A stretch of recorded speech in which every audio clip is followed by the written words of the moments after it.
अस्सलाम वालेकुम दोस्तों। भारतीय मिस्ट्री स्पिनर वरुण चक्रवर्ती ने एक यूट्यूब के ऊपर इंटरव्यू दिया है और उन्होंने रिवील किया कि वर्ल्ड कप टी20 वर्ल्ड कप 2021 जो भारत के लिए बड़ा खौफनाक था, मगर वरुण चक्रवर्ती ने अपने इंटरव्यू में बताया कि उनके लिए कितना ये डरावना।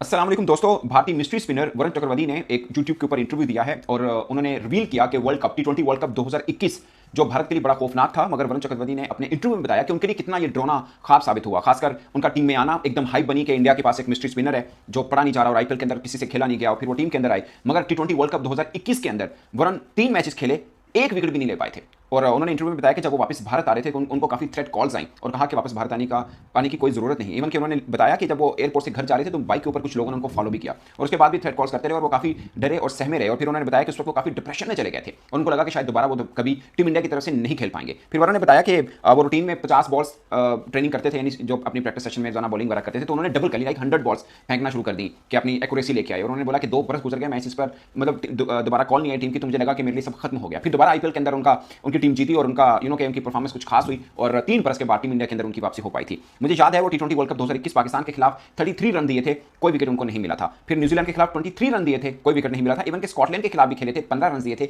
कोई विकेट नहीं मिला था। तो 3 मैचेस में 0 विकेट के साथ टी20 वर्ल्ड कप का सफर वरुण के लिए खत्म हुआ था। और अभी चैंपियंस ट्रॉफी में वो सिर्फ 3 मैच खेले हैं और 9 विकेट्स हैं। पहला मैच टूर्नामेंट की मजबूत टीम न्यूजीलैंड के खिलाफ खेला था। अगरचे वो मैच बहुत इंपॉर्टेंट नहीं था, मगर टीम इंडिया ने अपनी की अथॉरिटी दिखाई थी उस मैच में, जब पूल मैच का पहला आखिरी मैच था वो, चैंपियंस ट्रॉफी से पहले, नॉकआउट से पहले भी आखिरी मैच था वो, और 5 विकेट्स ली थी न्यूजीलैंड के खिलाफ। उसके बाद ऑस्ट्रेलिया के खिलाफ सेमीफाइनल खेले, 2 विकेट ली और फिर न्यूजीलैंड के खिलाफ फाइनल में 2 विकेट ली। खासकर विल जॉन्ग को दोनों मैचेस में उन्होंने आउट किया था और फाइनल के अंदर पहली विकेट जो न्यूजीलैंड की गिरी थी, विल जॉन्ग की गिरी थी, जो वरुण ने गिराई थी। और टेम्पो बना हुआ था रविंद्रा का और विल जॉन्ग का, और उधर वरुण ने आके तोड़ा था। बट पॉइंट इसके पाकिस्तान क्रिकेट में भी ये 90s के टाइम पे होता था, जब वसीम वकार, शुएब अख्तर टाइप खेलते थे। उस वक्त पाकिस्तान जब हार जाता था तो इस तरह का रद्द अमल सुनने को, अखबार में पढ़ने को जरूर मिलता था। मगर अब पिछले 10-12 वर्षों में ऐसा नहीं है। कभी किसी पाकिस्तानी क्रिकेटर से आपने नहीं सुना होगा कि पाकिस्तानी किसी फैन ने कुछ थ्रेड की, वैसे तो नंबर ही नहीं होगा, तो थ्रेड की हो, यानी कि घर के बाहर आके उस तरह से कुछ प्रोटेस्ट वगैरह किया हो। ये पाकिस्तान में पिछले 10-12 वर्षों में हम नहीं देख रहे। उसकी 2 वजह हो सकती है। तो ये कि पाकिस्तान टीम शायद अब उतनी मजबूत नहीं रही जिस पर फैन को भरोसा हो और फिर फैन का दिल टूटा हो, या फिर पाकिस्तानी फैन भी थोड़े मैच्योर हो गए, उनको लगता है कि स्पोर्ट्स है, इसमें ऊपर नीचे मामला होते रहते हैं।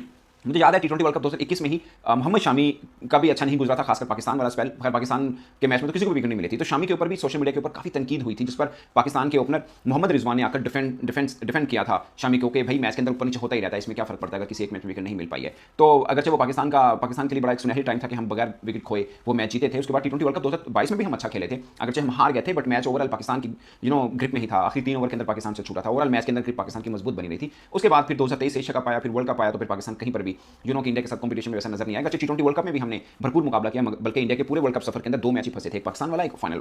तो मुझे लगता है पाकिस्तान वाला मैच बहुत क्लोज था और हम अपनी गलतियों से वो हारे थे। बट पॉइंट इज कि वरुण की कहानी है ये, और आज सब उनकी तारीफ कर रहे हैं। उन्होंने बोला कि मुझे बहुत अच्छा लगता है कि आज लोग मेरी तारीफ कर रहे होते हैं, वो सब कुछ कर रहे होते हैं। 33 बरस के हैं, सिर्फ 18 टी20 मैच खेले हैं। अभी राजकोट में इंग्लैंड के खिलाफ जो पांजा लगाया था, उसके बाद उनका जिक्र हुआ कि उनको शायद टी20 में भी डाल देना चाहिए। उससे पहले वो वनडे में भी डाल देना चाहिए, जब उन्होंने इंग्लैंड के खिलाफ 5 विकेट ली थी, कि उससे पहले वो चैंपियंस ट्रॉफी का उस तरह से सीरियस कंसिडरेशन में नहीं थे। बल्कि मुझे याद पड़ता है जयसवाल को ड्रॉप करके इनको शामिल किया गया था। ये भी इंडिया की एक स्ट्रेटजी थी जो काफी कामयाब हुई। उस वक्त लोग सोचते थे यार 4-4 5-5 मिनट लेके आ रहे हैं, इतने क्या करने हैं, मगर इंडिया ने तो 4 खिला भी दिए। मुझे याद है आकिब जुबैद अपनी प्रेस कॉन्फ्रेंस में कहते थे खिलाएंगे तो एक ही ना, भले 5 ले आए, बट इंडिया ने 4 स्पिनर खिलाए। मतलब आप ऑलराउंडर काउंट कर लें, उनके बगैर करें तब भी 2 रेगुलर स्पिनर खिलाए थे और 2 बॉलिंग ऑलराउंडर। एक ये बड़ा फर्क होता है, हमने भी ऑलराउंडर खिलाए, हमने 3 स्पिनर खिलाए थे, एक रेगुलर स्पिनर और 2 ऑलराउंडर थे। मगर हमारे ऑलराउंडर बैटिंग ऑलराउंडर थे, जैसे सलमान का बैट्समैन थे, खुशल शाह बैट्समैन थे, साथ में बॉलिंग इजाफी था उनका। एक्चुअली वो ऑलराउंडर नहीं उसको कहते हैं। अब इंडिया के पर्सपेक्टिव के अंदर अक्षर पटेल बॉलिंग ऑलराउंडर है, उसका प्राइम जॉब जो है बॉलिंग है, इसलिए वो टेस्ट में भी, आप रविंद्रा को देखते हैं वो टेस्ट में भी खेलते हैं।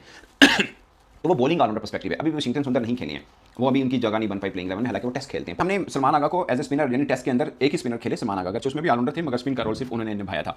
तो अमूमन ये है थोड़ा सा डिफरेंस। बट मुझे लगता है कि वरुण की कहानी एक बड़ी मोटिवेशन है बहुत से क्रिकेटर्स के लिए और किसी भी और प्रोफेशन के लिए, कि आपका बैड डे होता है और आप अपनी मेहनत को डबल करते हैं। जैसे 50 बॉल से उनको 100 बॉल के ऊपर आए। मुझे लगता है कि मेहनत करके 3 साल का इंतजार, फिर पेशेंस, ये चीज़ सीख दिलाती है कि आपका कभी बहुत बुरा दिन होता है तो मेहनत करके आप अच्छा दिन भी ला सकते हैं। कोई ऐसा वो नहीं है, खासकर स्पोर्ट्समैन की लाइफ में बुरे दिन शायद ज़्यादा होते होंगे, अच्छे दिन ही कम होते होंगे। ये तो आप किसी की भी स्पोर्ट्समैन की करियर उठा के देख लें, उनको शायद बैड डे ज़्यादा होते हैं और गुड डेज कम होते हैं। बट मुझे लगता है कि क्रिकेट में अमूमन जो फैंस पर्सपेक्टिव में होना चाहिए, मुझे लगता है कि यही फैन है जो हीरो बनाते हैं, और ये तनकीद का हक जरूर रखते हैं, मगर तनकीद अच्छे तरीके से होनी चाहिए, वर्ड्स बुरे नहीं होने चाहिए। पाकिस्तान अब बुरी तरह से हारा चैंपियंस ट्रॉफी में।